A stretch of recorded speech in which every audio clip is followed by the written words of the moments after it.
Dr. Anthony Harper here, blessed to be the National Religious Broadcasters Convention in Orlando, Florida, and Kayla Kessinger. Kayla Kessinger, yes. Yes, great to have you join me here about HerPLAN.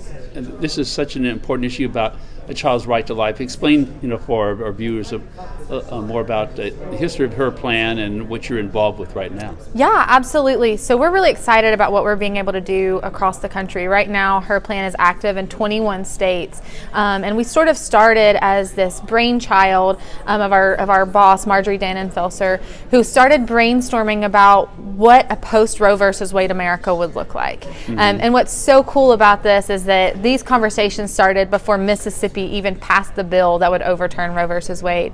And so as she started thinking about and praying about and talking about what a post-Roe v. Wade America would look like, she realized that states that were poised to heavily restrict or eliminate access to abortion were in need of resources for the women who would continue facing unexpected pregnancies. And out of those conversations came this idea of HerPLAN. And so our goal, our desire is to make sure that every single woman who is facing an unexpected pregnancy has the resources and the support that she needs to help empower her to choose life for herself and her baby.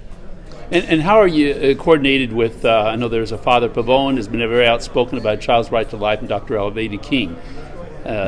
Have you been interacting with their outreaches and helping children and some other ones as well? So we love collaborating with life-affirming resources and organizations across the country, and we've been blessed to work with some amazing men and women who are on the front lines of the life movement. And our heart, our desire is that women will know that there are resources that are out there for them. So what HerPLAN is we base our whole program around this idea of there are really 7 reasons why a woman feels like abortion is the best or only option for her. And so we've developed what we call our 7 categories of care. And this is everything from mentorship to mental health and recovery to material and legal support, because we believe that that there are community organizations, that there are resources out there that will support women as they choose life. And that's sort of our goal, is to make sure that we can provide an opportunity of collaboration for resources. So if you have a young woman who is facing who has an unexpected pregnancy and is struggling with addiction,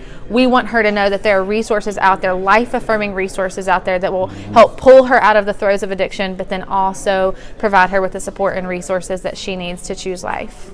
Well, how would you say that often that there's been a lack of the support services for options for adoption and other issues to help the mother? One of our categories of care is care for children. And so this encompasses everything from foster care initiative to adoption initiatives and even literal daycares, care for children on a daily basis. And so what we want people to know is that one of the biggest complaints that we receive, that we hear from the other side, is that we only care about a baby until it's born. And what we want to do is help people understand that could not be further from the truth. For over 50 years, life-affirming organizations have been providing incredible support to women facing unexpected pregnancies. You have pregnancy resource centers that started popping up right after the Roe versus Wade decision, who are still operating today throughout the country, providing phenomenal support to moms and their babies and their families.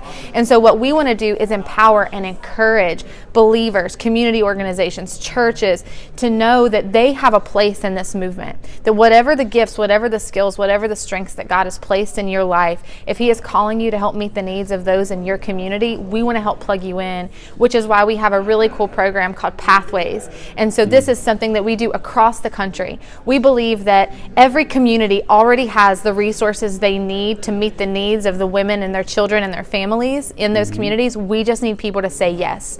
And so what we want to do is empower bodies of believers and those who have a desire to walk with mothers as they're facing these less than ideal circumstances, to use their gifts, to use their strengths, and making sure that they are empowering women right there in their own communities. What kind of interaction have you had with the White House about a child's right to life issues? I'm sorry, with? What communication have you had with the White House? The White House. Yeah, with making these needs known to the children. So with HerPLAN, we are strictly service-oriented. Okay. And so our heart is to make sure that women have every resource that they need, that we don't believe that women necessarily want abortion. We believe that women feel like they're backed into a corner, that abortion is their best or their only option. And what we want to do is empower her to choose life from a service perspective. Do you see any difference between the Biden administration, where they're dealing with children's right issues, and the Trump administration on March for Life and children's rights? So we love the March for Life. We love what the March for Life does, and their activism toward making sure that every life has value, that we recognize that every life has value. And so we partner with organizations who are present at the March for Life every single year. And so we are not political. We are strictly service oriented. We want to make sure, again, going back to that idea that we believe both the mother and her child have value, and coming back to that place of the Lord has called us to really be the connective tissue to bring resources together, not from necessarily the political aspect. There are some incredible people who are doing some amazing work on that side of the issue, and we feel like we've been called to this place to really make sure that moms and babies have the support that they need. I know that's so neat, and you've got a website or two that you'd like to promote. We do. So if you're interested in learning more about HerPLAN or how you can fit into this network of life-affirming assistance providers, or if you or your church or your Bible study or your congregation is interested in figuring out how you can support moms, babies, or families, whether it be through foster care initiatives, addiction recovery programs, or even if you want to build a program for single mothers, we want to be able to connect you with the resources that we have, so that you can make sure you're building that infrastructure in your church and in your community. And so you can visit HerPLAN.org, and you can find a ton of great information. We have our Pathways Guide with more than 100 practical ways for you, your church, your community organization, your Bible study group to get involved on the front lines and continue to serve moms and babies as we double down on these efforts. Okay, what would we have summarize your main message for our audience and to the world about a child? Sure. So we believe that every life has value, that every mother, every child, that she has a valuable place, that she holds a value in the heart of God and in the hearts of those who claim the name of Christ. And so what we hope to see is that we will be able to continue to build this network of life-affirming resources, both within the church and within nonprofits outside of the church, to make sure that she has all of the support and the resources that she needs. Okay, once again, your website? HerPLAN.org. Okay.